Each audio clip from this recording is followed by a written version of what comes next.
Praise the Lord. கர்த்தரும் இரட்சகருமாகிய இயேசு கிறிஸ்துவின் இனிய நாமத்தினாலே உங்கள் அனைவருக்கும் என் அன்பின் வாழ்த்துக்கள். இந்த நல்ல நாளை காண செய்த தேவனுக்கு ஸ்தோத்திரம் உண்டாவதாக. கர்த்தருடைய கிருபை உங்கள் அனைவரையும் சூழ்ந்து கொள்வதாக. அப்போஸ்தலர் நடபடிகள் 2வது அதிகாரம் அதனுடைய 41வது வசனம்.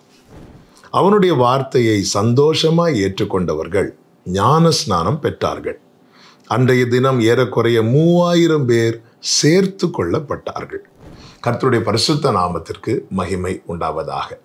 பெந்தேகோஸ்தே என்னும் நாளிலே பரிசுத்த ஆவியானவர் மேல் வீட்டில் இறங்குகிறார். 120 பேர் அங்கே கூடி ஜெபிக்கிறார்கள். அந்த 120 பேர் மேலும் ஆவியானவர் இறங்குகிறார். அவர்கள் ஆவியானவர் கொடுத்த வரத்தின்படி வெவ்வேறு பாஷைகளை பேச தொடங்கினார்கள் என்று வேதம் சொல்லுகிறது. அந்நிய பாஷைகளை பேசி தேவனை மகிமைப்படுத்துகிறார்கள். அது பண்டிகை காலமானதுனால திரளான ஜனங்கள் இந்த சத்தத்தை கேட்டு கூடி வரும்போது பேதுரு இயேசு கிறிஸ்துவை குறித்து பிரசங்கிக்கிறான். ஆண்டவராகிய இயேசு கிறிஸ்துவே இரட்சகர் என்றும் ஆண்டவர் என்றும் மெய்யான தேவன் என்றும் நம்முடைய பாவங்களுக்காய் மரித்து அடக்கம் பண்ணப்பட்டு உயிரோடு எழுந்து அவர் எடுத்துக்கொள்ளப்பட்டு பிதாவின் வலது பார்சத்தில் வீற்றிருக்கிற நல்ல சுவிசேஷத்தை பழைய தீர்க்கதரிசிகள் மூலமாய் கொடுக்கப்பட்ட வார்த்தை நிறைவேறுகிற காரியம், இப்படி அநேக காரியங்களை பேதுரு ஆவியானவர் காண்பித்த வெளிச்சத்தின் பிரகாரமாய் அவருடைய பலத்திலே ஜனங்களுக்கு சுவிசேஷமாய் அறிவிக்கிறான். அப்படி அறிவிக்கப்பட்ட வார்த்தைகளை சந்தோஷமாய் ஏற்றுக்கொண்டவர்கள் என்று வேதம் சொல்லுகிறது. வார்த்தை ஏற்றுக்கொள்ளுகிறவர்கள் என்றால் அதை இன்னும் புரியும்படி சொல்ல வேண்டும் என்றால் இயேசு கிறிஸ்துவை ஏற்றுக்கொண்டவர்கள். எப்படி ஏற்றுக்கொண்டவர்கள்? சந்தோஷமாய் ஏற்றுக்கொண்டவர்கள், மனப்பூர்வமாய் ஏற்றுக்கொண்டவர்கள்.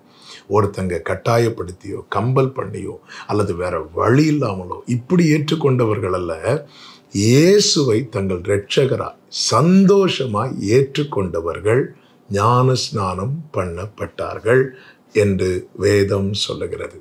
என கேட்டுக்கொண்டிருக்கிற அன்பு சகோதரா சகோதரி, உண்மையிலே ஞான ஸ்நானம் எடுக்க யார் தகுதியானவர்கள் என்றால் இந்த வசனம் அழகாய் நமக்கு காண்பிக்கிறது. வார்த்தையை சந்தோஷமாக ஏற்றுக்கொள்ளுகிறவர்கள். எனக்கு 18 வயசு ஆயிட்டு அதனால நான் ஞானஸ்நானம் எடுக்கணும், அப்படி எடுக்கவே கூடாது. அல்லது சிலர் பாருங்க திருமணத்துக்காக ஞானஸ்நானம் எடுப்பாங்க, அப்படி பைபிள் சொல்லவே இல்லை. இயேசுவை சந்தோஷமாய் ஏற்றுக்கொள்ளுகிறவர்கள். சந்தோஷமாய் வார்த்தையை ஏற்றுக்கொள்ள வேண்டுமானால் அந்த வார்த்தையை நம்ம முழுமையாய் நம்ப வேண்டும். கந்தாகி ராஜஸ்திரியின் மந்திரி ஏசாயா நிருபத்தை வாசித்து கொண்டிருக்கும் போது ஆவியானவர் பிலிப்புவை அந்த ரதத்தோடு சேர்க்கிறான். பிலிப்பு போய் அந்த ரதத்தோடு சேரும்போது பிலிப்பு கேட்கிறான், இந்த அர்த்தம் புரிகிறதா? அவன் சொல்லுகிறான், எனக்கு ஒருத்தன் விளக்கலைன்னா எப்படி புரியும்? பிலிப்புவை ஏற்றுக்கொள்ளுகிறான். பிலிப்பு அதை விளக்கி கொடுக்கிறான். ஏசாயா 53 இயேசு கிறிஸ்துவை குறித்து சொல்லுகிறான். இயேசுவை குறித்து சொல்லப்பட்ட வார்த்தைகளை கேட்டதும் இயேசுவை அவனுக்கு சொந்த இரட்சகராய் ஏற்றுக்கொள்ள வேண்டும் என்கிற வாஞ்சையும் ஆசையும் பிலிப்புவை பார்த்து கேட்கிறான், தண்ணீர் இருக்கிறதே, ஞானஸ்நானம் எடுக்க தடை என்னவென்று. அப்பொழுது பிலிப்பு சொல்லும் வார்த்தை, நீர் முழு இருதயத்தோடும் விசுவாசித்தால் தடை இல்லை. முழு இருதயத்தோடும் விசுவாசிக்கணும். இயேசுவை முழு இருதயத்தோடு விசுவாசிக்கணும். அந்த முழுமையான நம்பிக்கை தாங்க சந்தோஷமா ஏற்றுக்கொள்ள வைக்கும். அவன் சொல்லுகிறான், நான் முழு இருதயத்தோடு விசுவாசிக்கிறேன் என்று. இருவரும் தண்ணீரில் இறங்க பவுல் அவனுக்கு ஞான ஸ்நானம் கொடுக்கிறான். வேதம் என்ன சொல்லுகிறது தெரியுமா? அவன் சந்தோஷமாய் தன் வீட்டுக்கு போனான் என்று. பிரியமான கர்த்தருடைய பிள்ளைகளே, ஞான ஸ்நானம் எடுக்க உண்மையிலே தகுதி என்னவென்றால் சந்தோஷமாய் ஏற்றுக்கொள்கிறது. யாரை? இயேசுவை தன் சொந்த இரட்சகராய் தன்னுடைய வாழ்வின் நாயகராய் சந்தோஷமாய் ஏற்றுக்கொண்டு ஆமேன் அவர் மேல் விசுவாசமாய் இருக்கிறவன் ஞான ஸ்நானம் எடுக்க தகுதி உள்ளவனாய் மாறுகிறான். இதை சொல்லும்போது அடுத்த கேள்வி கேட்கலாம், கண்டிப்பா ஞான ஸ்நானம் எடுக்க வேண்டுமா என்று.